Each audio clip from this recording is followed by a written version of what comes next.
వేదభూమి, జ్ఞానభూమిగా మనం కలుసుకుంటాం. భారతదేశానికి సంబంధించిన ఏ అంశాన్ని మనం మాట్లాడినా కూడా అంతే గొప్పగా మనం అభివర్ణిస్తాం.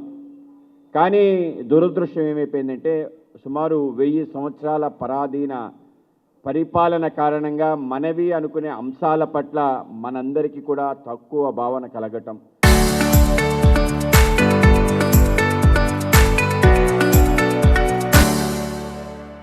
మనవి అనుకున్నవన్నీ కూడా పుక్కిట పురాణాలుగా, వాటన్నిటికీ కూడా ఎక్కడ కూడా శాస్త్రీయత లేదని చెప్పి ఒక అభిప్రాయం. మనలో మనమే మనకి అనేక రకాల వైషమ్యాలు ఉన్నాయి.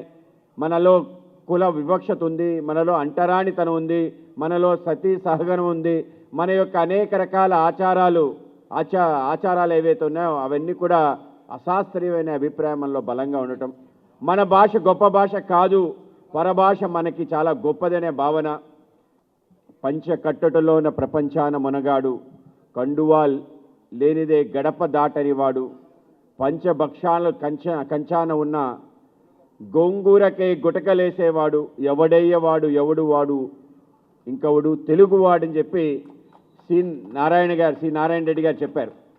అయితే మన భాష కాక పరభాష గొప్పదని భావించువాడు, తన భాష కన్నా పరభాష మాట్లాడుట గొప్పదని రంకించువాడు, ఎవడయ్యవాడు ఎవడు వాడు అంటే దురదృష్టం తెలుగువాడు. ఆ విధంగా మనమందరం కూడా మన భాష ఏదైతుందో మన భాష గొప్పదని భావించాం. ఎందుకు భావించాం అంటే మన ఇంట్లో ప్రారంభమవుతుంది. మన అమ్మా నాన్నని మనం మమ్మీ డాడీ అని పిలవటంలో ఆనందాన్ని పొందుతాం. మన చుట్టుపక్కలుండే మన యొక్క బంధువులందరినీ అంకుల్ ఆంటీ అని పిలవడానికి ఇష్టపడతాం. ఆ విధంగా ఏవైతే ఆప్యాయత అనురాగానికి మారు రూపమైన అత్యంత అద్భుతమైన నామాలు ఏవైతే ఉన్నాయో మనం పిలుపులకు అర్థాన్ని అంతరార్థాన్ని పరమార్థాన్ని అందించే గొప్ప గొప్ప పిలుపులు ఏవైతే ఉన్నాయో అమ్మ నాన్న అత్తయ్య బాబాయ్ పెదనాన్న పెద్దమ్మ ఇటువంటి పిలుపులు ఏవైతే ఉన్నాయో వాళ్ళ మృగ్యమైపోతున్నాయి. మనం కూడా వాటిని ఆస్వాదిస్తున్నాం. అలాగే ఆంగ్ల భాష నేర్చడం ద్వారానే గొప్పవాళ్ళం అని అభిప్రాయం కూడా మనలో బలమైపోయింది. దీంతోపాటు మనకు అనుకున్న అన్ని ఆచారాలు కూడా తక్కువ అనే అభిప్రాయం కూడా మనలో కలుగుతుంది. కనుక ఒక్కసారి ఉగాది రోజు ఒక్కసారి స్మరణ చేసుకుని మనది అనుకునే అన్ని అంశాలు ఎంత గొప్పవి అనే అంశాన్ని మనకు తెలియజేసే విధంగా పంచాంగ శ్రవణం. ఏంటి పంచాంగం అంటే 5 అంగాలు సంబంధించిన కాలాన్ని ఏదైతే ఉందో మనం ఆ విధంగా గణనం చేసే దాన్ని లెక్క చేసే ఒక వ్యవస్థ ప్రపంచంలో ఎక్కడా లేదు. మనందరం కూడా ఇండియన్ పంచువాలిటీ అనుకుంటాం.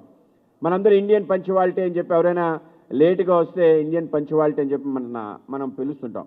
మనందరికీ ఏంటంటే అంటే పంచువాలిటీ తప్పడం అనేది భారతీయత అనే ఒక అభిప్రాయం మనలో చాలామందిలో ఉంది.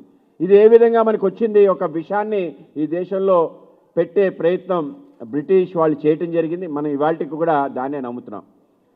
పంచువాలిటీలో మారు పేరు ఎవరైనా ప్రపంచంలో ఉన్నారంటే అది భారతీయులు. అంటే కాలాన్ని దానికి సంబంధించిన గడియలు విగడియలు ఏవైతే ఉన్నాయో వాటికి అనుగుణంగానే మనం పనిచేస్తాం తప్ప ఇంకొక రకంగా పనిచేయం. ఆ విధంగా ప్రపంచంలో ఎవరైనా సమయానికి విలువిచ్చి సమయానుకూలంగా పనిచేసే ఒక సంస్కృతి కలిగిన దేశం ధర్మం ఉందంటే ఇది హైందవ ధర్మం, అది భారతదేశం తప్ప ఇంకోటి కాదు. ఇంత గొప్పగా మనం చేసే ప్రతి కార్యక్రమం షోడశ సంస్కారాలు అంటారు. ప్రతి సంస్కారానికి మనం తప్పనిసరిగా ముహూర్తం చూస్తాం. ముహూర్తం లేనిదే పని చేయం. ఆ విధంగా అంత ముహూర్తానికి అంత విలువిచ్చి ముహూర్తాన్ని తప్పకుండా పనులు చేసే ఒక సమాజం అంది. దురదృష్టం ఏమైపోయిందంటే మనం ఈ యొక్క అంశాన్ని పక్కన పెట్టి మనం దేనికైనా ఆలస్యంగా వస్తే భారతీయ పంచువాలిటీ అని చెప్పి మనని మనం కించపరుచుకునే విధంగా ఒక ప్రయత్నం. దీన్ని ఆత్మ నింద అంటారు. ఎందుకు ఏ విధంగా ఆత్మ నింద చేసుకుంటామంటే మనది అనుకునే ఆత్మ ఏమిటి అనేది మనం మర్చిపోవటం కారణంగా ఆత్మ విస్మృతి చెందిన దేశం, ఆత్మ న్యూన్యతకు గురైన సమాజం. అంటే తనది అనుకునే ఆత్మ ఏమిటి, తనది అనే ఆత్మని మర్చిపోవటం విస్మృతి చెందిన జాతి. కనుక తప్పనిసరిగా ఈ దేశంలో ఆత్మని ప్రతిష్ఠించాల్సిన సందర్భం అవసరం ఉంది. ఆ విధంగా ఈ యొక్క ఆత్మ ప్రతిష్ఠ చేయడానికే మన సంస్థలన్నీ ఆవిర్భవించాయనే విషయం మనం తప్పనిసరిగా గుర్తించాలి. భారతీయ జనతా పార్టీ అనేది కేవలం ఒక రాజకీయ పార్టీయే కాదు. ఏదైతే వ్యవస్థలు మన నుంచి దూరం అయ్యాయో భారతీయత అనే ఒక అంశం ఏదైతే ఉందో మనం మర్చిపోయామో దాన్ని తిరిగి పునఃప్రతిష్ఠ చేయడంగా కోసమే ఈ యొక్క పార్టీ ఆవిర్భవించింది తప్ప ఇంకోటి కాదు. ఆ విధంగా ఈ యొక్క భారతదేశంలో ఉండే ప్రతి ప్రజకి ఈ దేశం పట్ల అనురక్తి, మన సంస్కృతి పట్ల, మన ధర్మం పట్ల అభిమానం కలగటం, దీంట్లో ఉండే విశేషాలు తను అర్థం చేసుకోవటం, జీర్ణించుకోవటం, నలుగురికి చెప్పటం, ఇదే పరమావధి. అందుకే మనం దేశం మొదలు, దేశం తప్ప ఇంకేమీ ప్రధానం కాదు, తర్వాత పార్టీ, తర్వాత మనం వ్యక్తిగతం, nation first, party next, self last అనే ఆలోచనతో మనం ముందుకెళ్తున్నాం. అలాగే మనకి ఈ యొక్క పార్టీ ఆవిర్భావానికి ఏదైతే ప్రేరణాకర్త అయిన రాష్ట్రీయ స్వయంసేవక సంఘ్ కూడా పని ఇదే. ఆర్ఎస్ఎస్ ఏర్పడి నేటికి శతాబ్ది పూర్తవుతుంది. అలాగే ఈరోజు చాలా పరమ పవిత్రమైన దినం. కేవలం యుగాది కాకుండా మనకు కూడా మన యొక్క ఆద్య సరసంఘ చాలక్ ఏదైతే రాష్ట్రీయ స్వయంసేవక సంఘ్ని ప్రారంభించిన కేశవరావు బలిరామ్ హెడ్గేవర్, డాక్టర్ కేశవరావు బలిరామ్ హెడ్గేవర్ డాక్టర్ జీ అని పిలుస్తాం, ఆయన కూడా ఉగాది రోజే పుట్టడం జరిగింది. ఆ విధంగా ఉగాది రోజు ఉద్భవించిన యుగ పురుషుడు వీవు అని చెప్పి మనం కీర్తిస్తాం. ఆ విధంగా ఆయన ఈ దేశంలో పుట్టి దేశానికి సంబంధించిన మౌలికమైన మార్పు కలగాలి, ఈ దేశమంతా కూడా ఆత్మవిస్మృతి చెంది తనది అనుకునే అన్ని వ్యవస్థల్ని నీచంగా చూసే పరిస్థితి కనుక ప్రతి వ్యక్తిలో కూడా ఈ యొక్క చైతన్యాన్ని నింపాలి, ఈ దేశం కోసం ఆలోచన చేయాలి. ఈ దేశంలో లేనిది ఏంటంటే ఐకమత్యం లేదు, ఈ దేశంలో ఏం లేదంటే శక్తి లేదు, ఈ దేశంలో ఏమీ లేదంటే ఆత్మ సంబంధించిన ఏదైతే గౌరవం ఉందో అది లేదు. కనుక వీటిని ప్రతిష్ఠించే గొప్ప కార్యక్రమాన్ని 100 వసంతాల క్రితం ప్రారంభించి శాఖ అనే తంత్రం ద్వారా ఒక పెద్ద ప్రయత్నం, ఒక యజ్ఞాన్ని ప్రారంభించి ఆ యజ్ఞం ఇవాళ మహోద్యమంగా ప్రారంభమే. దేశ విదేశాల్లో ఇవాళ రాష్ట్రీయ స్వయంసేవక సంఘ కారణంగా సమాజానికి సంబంధించిన దృక్పథం కానీ, చూసే దృష్టి కానీ, మనవి అనుకునే అంశాల పట్ల అభిమానం కానీ ఇవాళ పెరిగి మనం నడుస్తున్న తీరు.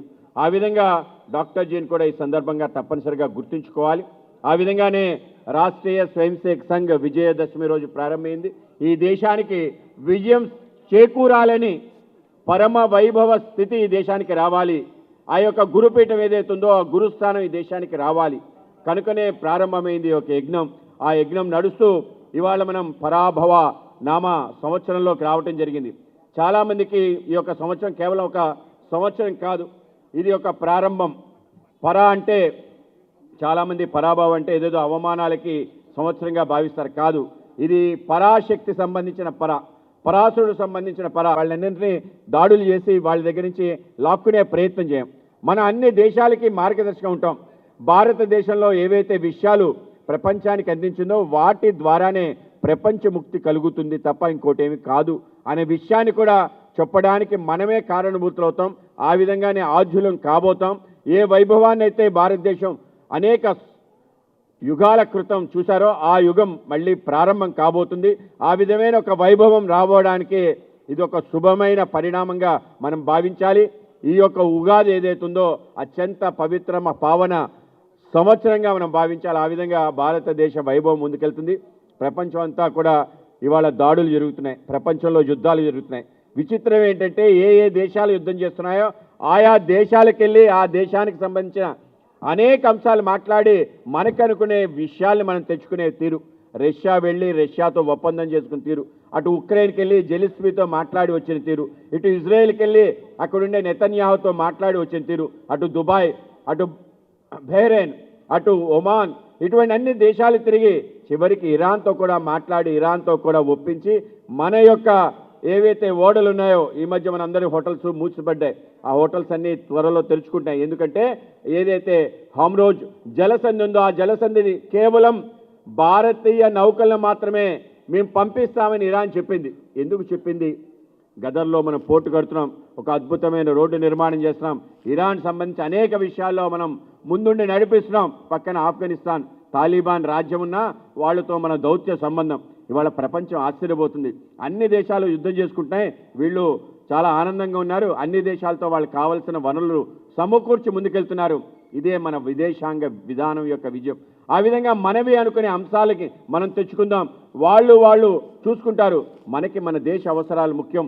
ఆ విధంగా దేశాన్ని ముందుకు నడిపిస్తున్న మన యొక్క ప్రధానమంత్రి నరేంద్ర మోడీ గారు అద్భుతమైన తన యొక్క ఏదైతే చాతుర్యం ఉందో ఇవాళ ప్రపంచం అంతా కూడా ఆయన ఆ విధంగా కొనియాడుతూ 38 దేశాలు, ఆ దేశాలకు సంబంధించిన సర్వోన్నత పదవులు ఏవైతే వాళ్ళకి ఇచ్చే బిరుదులు కానీ సత్కారాలు కానీ ఇవాళ మన దేశాధినేతకు వచ్చాడంటే చాలా ఆనందించాల్సిన సమయం.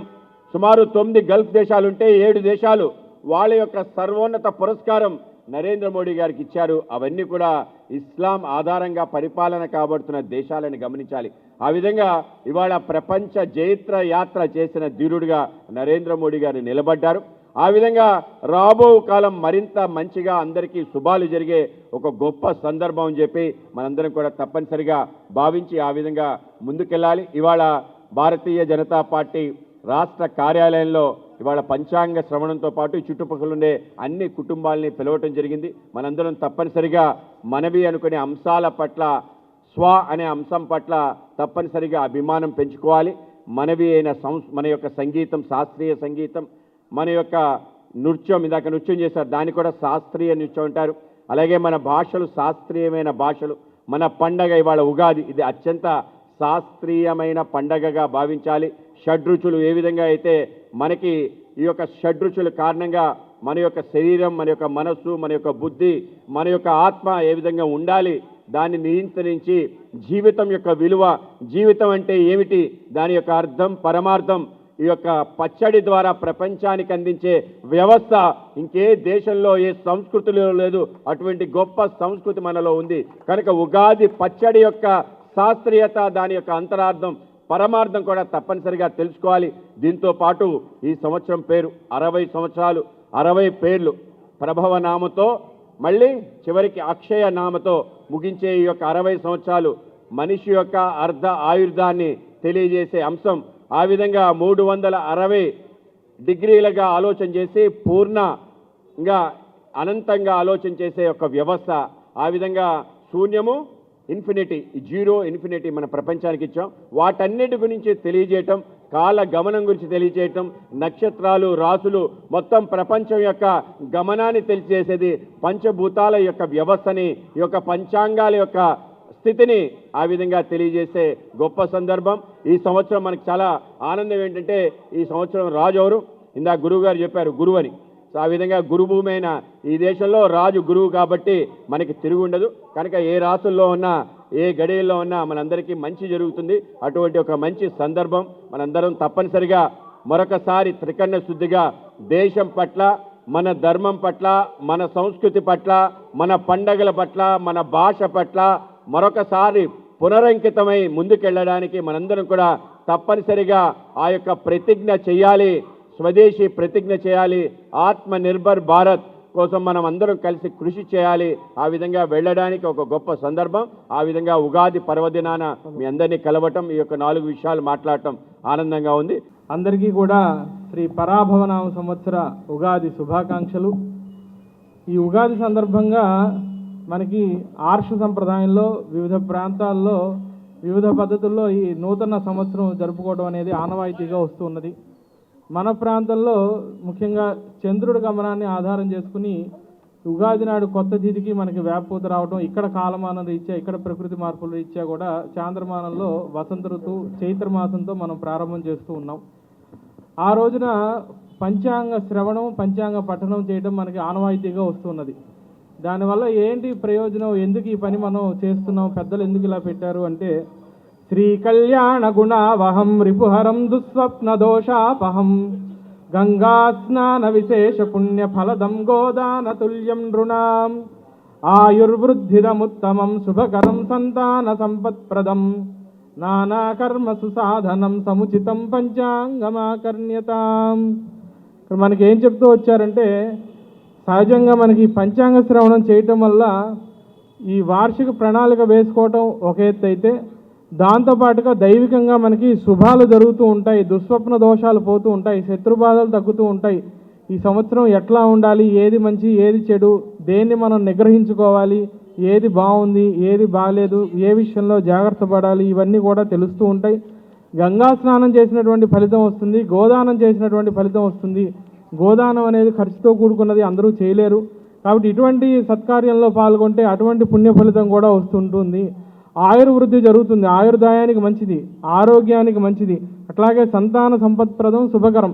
అనేక రకాల పనులు చేయడానికి కూడా ఎటువంటి ప్లానింగ్ మనం చేసుకోవాలి, ఎటువంటి ప్రణాళికలు వేసుకోవాలి అనే దానికి కూడా ఈ పంచాంగ పఠనం అనేది మనకి సంప్రదాయంగా వస్తూ ఉన్నది. అటువంటి కాలమాన రీత్యా మన భారతీయ కాలగణన చూసినట్లయితే కనుక ఈ వర్తమానం కలియుగం 5127 సంవత్సరాలు గడిచి ఉన్నాయి. విక్రమార్క శకాబ్దం ప్రకారంగా 2082 సంవత్సరాలు, శాలివాహన శకాబ్దంగా 1948 సంవత్సరాలు గడిచాయి. ప్రభవాది గతాబ్దాలు చూస్తే 39 సంవత్సరాలు గడిచాయి. భారత స్వాతంత్ర్యాబ్దములు చూసినట్లయితే కనుక 79, 80వ సంవత్సరంలోకి ప్రవేశిస్తూ ఉన్నాం. ఆంగ్ల కాలమానం రీత్యా 2026, 27 దీన్నే పరాభవనామ సంవత్సరం అని చెప్తూ ఉన్నాం. ప్రతి సంవత్సరానికి కూడా ఒక అధిష్టాన దేవత ఉంటారు. వైదిక పరంగా మనం చూస్తే కనుక పరాభవాహ్వయం వందే నర్యాపసముదచ్చిషం ఉత్తుంగతురగారూఢం పరశూజ్వలపాణినం. ఈ సంవత్సరానికి వరుణుడు అధిదేవతగా వస్తూ ఉన్నారు. వరుణదేవుడు అధిదేవుడు అవటం వల్ల మనకి దేశం చక్కగా సుభిక్షంగా ఉండడం, సకాలంలో వర్షాలు పడటం, పంటలు చక్కగా చేతికి రావటం. మనకి దేశం బాగుండాలి అంటే 3 ప్రధానమైన అంశాలండి. ఒకటి, ప్రాథమికంగా రైతులు బాగుండాలి. రైతులు బాగుంటే మంచివాడైనా, చెడ్డవాడైనా, ధనవంతుడైనా, పేదవాడైనా వాడికి ఆ సమయం గడవాలంటే ఎంతో కొంత భోజనం ఉండాలి, ప్రతి పూట భోజనం ఉండాలి. అది కావాలి అంటే రైతు బాగుండాలి, పంట బాగుండాలి. దీని తర్వాత ఒక ప్రాంతం ఇంకో చోటుకు రవాణా చేయటం, లావాదేవీలు, వ్యాపారాలు చేయడానికి వాణిజ్యం బాగుండాలి. వాణిజ్యం బాగుంటే అంతా కూడా సుభిక్షంగా ఉంటుంది, అందరి యొక్క ఆదాయం బాగుంటుంది, ఉపాధి బాగుంటుంది. ఈ రెండింటిని కూడా నియంత్రించడానికి రాజకీయ రంగం బాగుండాలి. మంచి నాయకులు, వాళ్ళు మంచి పాలసీలు తీసుకురావటం, చక్కగా పరిపాలనలో కొత్త కొత్త కీలక మార్పులు చేయటం, దేశానికి ప్రజలకు ఉపయోగపడే పనులు చేయటం. కాబట్టి ఈ 3 వ్యవస్థలు బాగుంటే అన్నీ బాగుంటాయి. దాంట్లో ప్రాథమికంగా మనకి రైతులకు సంబంధించి వరుణదేవుడు అవటం వల్ల పశువు పాడి అంతా బాగుంటూ ఉంటుంది. ఆయన అశ్వవాహనంలో వస్తున్నారు, అగ్నిపాణి పరశు ఆయుధం ధరిస్తూ ఉన్నారు. ఈ సంవత్సరం సూక్ష్మ ఫలితం చూస్తే కనుక పరాభవాబ్ధే రాజానః ప్రాప్నువంతి పరాభవం భవంతి క్షుద్రధాన్యాని ప్రభూతాని సువృష్టయః. మంచి వృష్టి, మంచి వానలు కలుగుతూ ఉంటాయి. నీటి కొరత లేకుండా కూడా ఎప్పుడు కూడా మంచిగా మనకి నీటి ప్రవాహం ఉంటూ ఉంటుంది. క్షుద్రధాన్యాన్ని, చిరుధాన్యాలు ఇవన్నీ కూడా మంచిగా ఫలిస్తూ ఉంటాయి, సస్యాలు బాగుంటూ ఉంటాయి. రాజానః ప్రాప్నువంతి పరాభవం అంటే రాజులు కొంత మనోధైర్యం పెంచుకుంటూ ఉండాలి.